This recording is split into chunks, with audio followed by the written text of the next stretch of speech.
আজকে এই যে আমরা মালটা খাই, মালটা, সেই মালটার বীজ দিয়ে একটা সন্দেশের মতো বানিয়ে আমি সম্পূর্ণটা শিখিয়ে দিব কিভাবে কি কি মিক্স করে বানাবে, আর সেইটা বানিয়ে সেবন করবেন।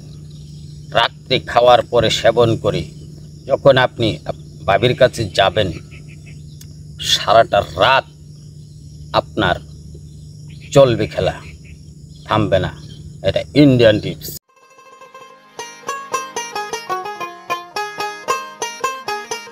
ওয়ালাইকুম। ওয়ালাইকুম আসসালাম রহমতুল্লাহি ওয়া বারাকাতুহু। হুজুর, আপনি কেমন আছেন? মাশাআল্লাহ, আলহামদুলিল্লাহ। আল্লাহ পাকের অপার রহমতে, অপার নীলায়, অপার ভালোবাসায় খুব ভালো আছি। আপনারা কেমন আছেন? আমরা সবাই ভালো আছি। তো আমরা আবারও আপনার কাছে অনেক দূর থেকে এসেছি একটি প্রশ্নের উত্তর নেব বলে। বলে প্রশ্নটা আধ্যাত্মিক একটু, তো অনেক কার্যকারিতা লাভ করবে বিধায় আপনার কাছে এসেছি।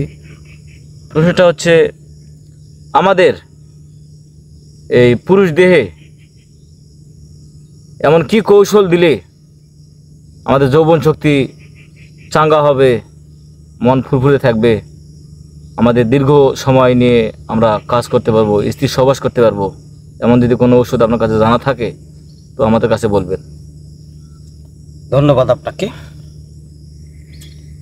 অত্যন্ত প্রফুল্ল এবং সুন্দর প্রশ্ন আপনি করেছেন। কারণ বর্তমান বাংলাদেশে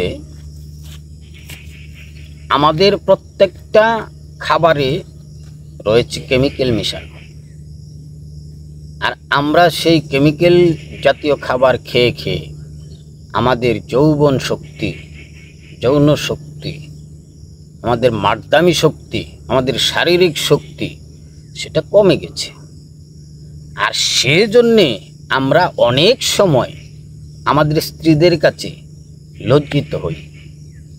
অনেক সময় আমরা মনে মনে ভাবি যে আজকে আমার স্ত্রীর সাথে আমি 1 ঘন্টা সময় কাটাবো, কিন্তু 1 ঘন্টা সময় কাটাবো ভাবনা ভেবে যখন আমরা আমাদের স্ত্রীর কাছে যাই, তখন দেখা যায় যে ওই যে 1 ঘন্টা যে ভাবছিলাম, সে 1 ঘন্টা তো দূরের কথা, 5 মিনিটও আমরা টিকতে পারি না। তখন দেখা যায় আমাদের স্ত্রীগণ বলে, আজকে তুমি বলছিলে যে আজকে 1 ঘন্টা সময় কাটাবো, এখন থেকে 5 মিনিটও পারো নাই। তখন আপনার মাথাটা নিচু হয়ে যায়, কথা বন্ধ হয়ে যায়, মন খারাপ হয়ে যায়। হ্যাঁ, আমি তো ভেবেছিলাম যে আজকে 1 ঘন্টা সময়। হ্যাঁ, সেই জন্য আপনার কাছে আসা, যদি আমরা স্ত্রীর কাছে ছোট না হই। আর সেই আশা ব্যক্ত করে আপনারা করেন কি, জুস খান, ক্যাপসুল খান, ট্যাবলেট খান, খাওয়ার পরেও আসাও কিন্তু কিছুই হচ্ছে না। সেই জন্য আমি সেই ভাইদেরকে বলবো, আজকে আপনাদেরকে ইন্ডিয়ান একটা সন্দেশ দিচ্ছি। ইন্ডিয়ান, এইটায় 100% কাজ করবে। এটা তেমন কোনো খরচ নাই। এটা আমি আপনাদেরকে সম্পূর্ণরূপে বুঝিয়ে দেব, শিখিয়ে দেব যে কিভাবে জিনিসটা আপনারা তৈরি করবেন। আপনাদের এইটা ঘরে বসে তৈরি করবেন, আর ঘরে বসে তৈরি করে রাতে ভরপেট খাবার পরে এই সন্দেশটা খাবেন। এটা সন্দেশটা হবে জুস সন্দেশ। এটা খেয়ে যখন আপনি স্ত্রীর কাছে যাবেন, রাত পার হয়ে যাবে ইনশাল্লাহ। কারণ এইটা এমন একটা জিনিস যে আপনার যে বীর্যনালী, সেই বীর্যনালীটাকে লক করে রাখবে। সেটা লক করে রাখার কারণে বীর্য আসতে পারবে না। এইটা আপনারা বিশ্বাস করেন 100% কাজে লাগবে।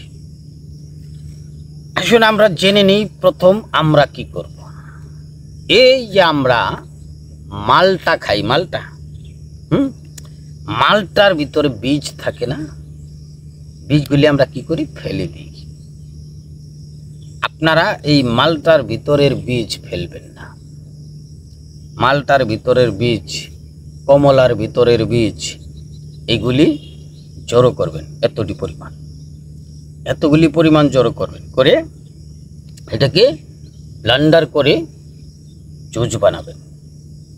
যদি ব্লেন্ডার না থাকে পিষবেন, পিষে এটাকে জুস বানাবেন।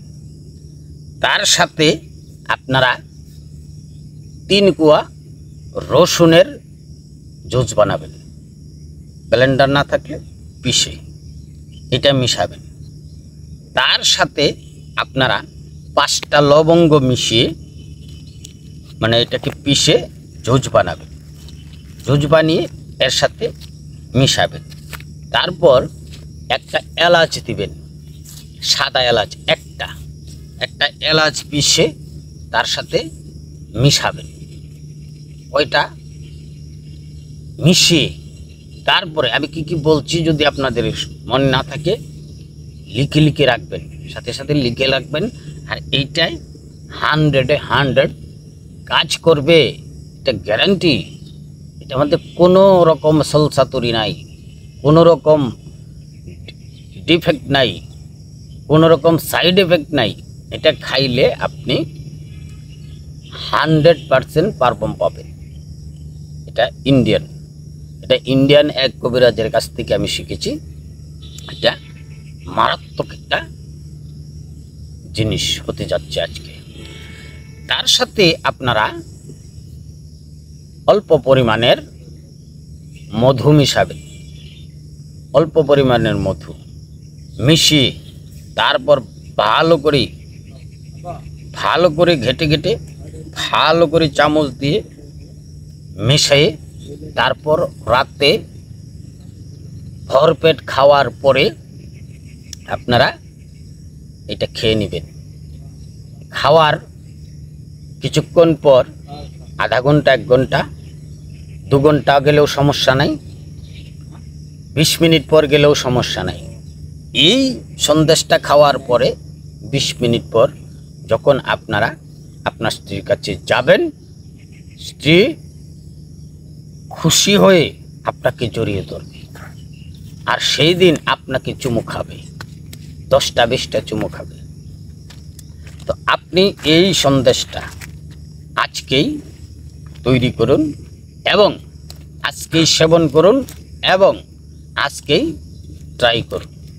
কারণ এইটা একটা বিশাল মজবুত একটা মদক হতে যাচ্ছে, বিশাল মজবুত।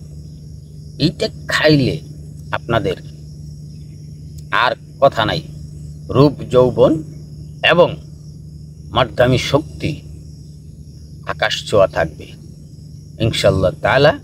আল্লাহকে ভরসা করে আপনারা এটা তৈরি করে খাবেন। তো পরিশেষে বলবো, সকল ভিউয়ার্স আপনারা ভালো থাকবেন, সুস্থ থাকবেন, কোনো রকম অপকর্মে কেউ লিপ্ত হবেন না।